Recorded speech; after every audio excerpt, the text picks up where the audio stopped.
क्या गटारू सच में गैंगस्टर था या उसे साजिश के तहत गैंगस्टर बनाया गया था?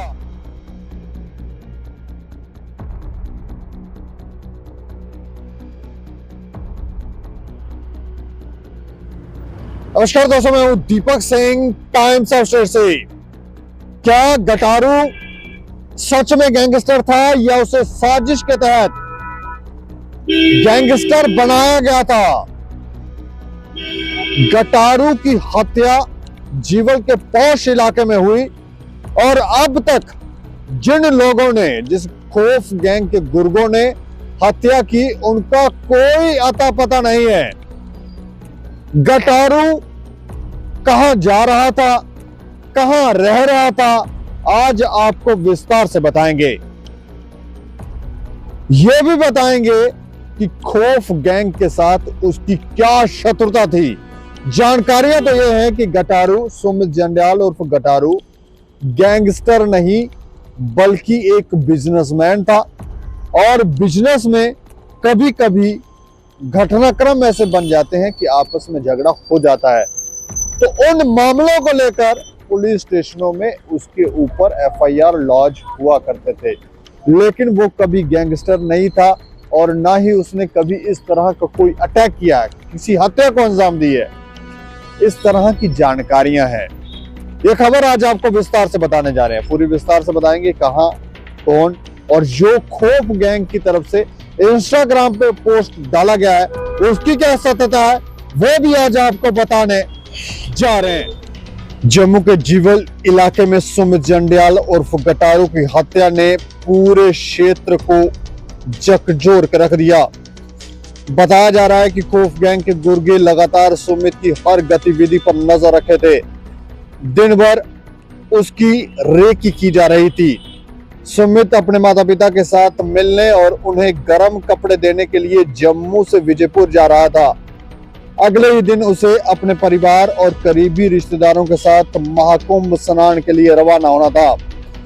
सुमित के चचेरे भाई रोहित गुप्ता ने पुलिस पर गंभीर आरोप लगाते हुए कहा कि सुमित पर पहले भी विजयपुर में 2 बार हमले हो चुके थे।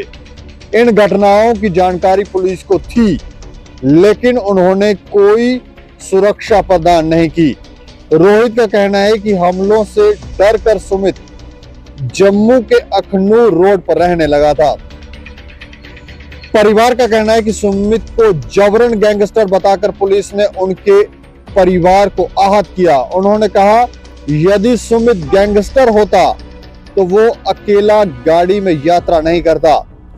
सुमित के शव का पोस्टमार्टम जम्मू मेडिकल कॉलेज में डॉक्टरों के एक बोर्ड से करवाया गया। अब सवाल ये उठता है कि क्या सुमित जंडियाल उर्फ गटारू सच में गैंगस्टर था या उसे साजिश के तहत फंसाया गया? सूत्रों की माने तो गटारू और विकास सलातिया, जो कथित रूप से खौफ गैंग का मुखिया है, कभी गहरे दोस्त और बिजनेस पार्टनर हुआ करते थे। लेकिन समय के साथ दोनों के बीच मतभेद इतने बढ़ गए कि ये विवाद अब हत्याओं तक आ पहुंचा है। बताया जा रहा है कि दोनों गुटों के बीच विवाद उस समय शुरू हुआ जब गटारू के ग्रुप के कुछ सदस्यों ने विकास सलातिया के ग्रुप पर हमला किया। उसके बाद दोनों गुटों के बीच झगड़े और हमले बढ़ते गए। अक्षय हत्याकांड के बाद यह विवाद और गहराया। अक्षय की हत्या इतनी बेरहमी से की गई कि उसके दोनों हाथ काट दिए गए। सूत्रों का कहना है कि गटारू पर पहले भी हमले किए गए थे। विजयपुर के स्थानीय लोग एक बार गटारू को लेकर पुलिस स्टेशन में गए, जहां उसे सरेंडर करवाया था, लेकिन पुलिस ने उसे गिरफ्तार बताया। बाद में गटारू को जमानत मिली और जमानत मिलने के बाद फिर उसे पीएसए के तहत फिर से गिरफ्तार कर लिया और अदालत में पीएसए को रद्द किया गया। सूत्र बताते हैं कि गटारू का कोई गैंग नहीं था, वो एक बिजनेसमैन था और प्रॉपर्टी डीलिंग, फाइनेंस और छोटे मोटे कामों के जरिए अपनी जीविका चलाता था। उसके ग्रुप के ज्यादातर सदस्य अच्छे परिवारों से ताल्लुक रखते थे, लेकिन अक्षय हत्याकांड के बाद गटारू और उसके करीबियों को हिस्ट्री शीटर घोषित किया गया। अक्षय हत्याकांड में विकास सलाथिया का नाम सामने आने पर उसके खिलाफ बोलने वालों को डराने धमकाने और कार्रवाई करने की बात भी सामने आई। कहा जा रहा है कि पुलिस भी मामले को दबाने की कोशिश कर रही है। अक्षय के पिता को भी पुलिस स्टेशन में प्रवेश की अनुमति नहीं दी जा रही है। गटारू के परिवार का कहना है कि बीजेपुर पुलिस ने गटारू को जानबूझकर टारगेट किया। उनका दावा है कि छुन्नू नामक व्यक्ति की हत्या में पुलिस की संलिप्तता थी, लेकिन गटारू को साजिश के तहत निशाना बनाया गया। परिवार का कहना है कि अक्षय हत्याकांड के बाद गटारू और उसके करीबियों की तस्वीरें पुलिस स्टेशन में लगाई गई, लेकिन गटारू की हत्या के बाद अचानक उन्हें हटा दिया गया है। सूत्रों के अनुसार गटारू खौफ गैंग के निशाने पर इसलिए आया क्योंकि गैंग को शक था कि छुन्नू की खबर पुलिस को गटारू ने दी थी। हालांकि इन दावों की सच्चाई पर अभी सवाल बना हुआ है। गटारू की हत्या और खौफ गैंग के इस विवाद ने इलाके में डर और अविश्वास का माहौल पैदा कर दिया है। सवाल ये उठता है कि क्या गटारू वास्तव में गैंगस्टर था या साजिश के तहत उसे फंसाया गया। पुलिस की भूमिका पर भी सवाल उठ रहे हैं। अब देखना है कि इस मामले में कब तक निष्पक्ष कार्रवाई होती है।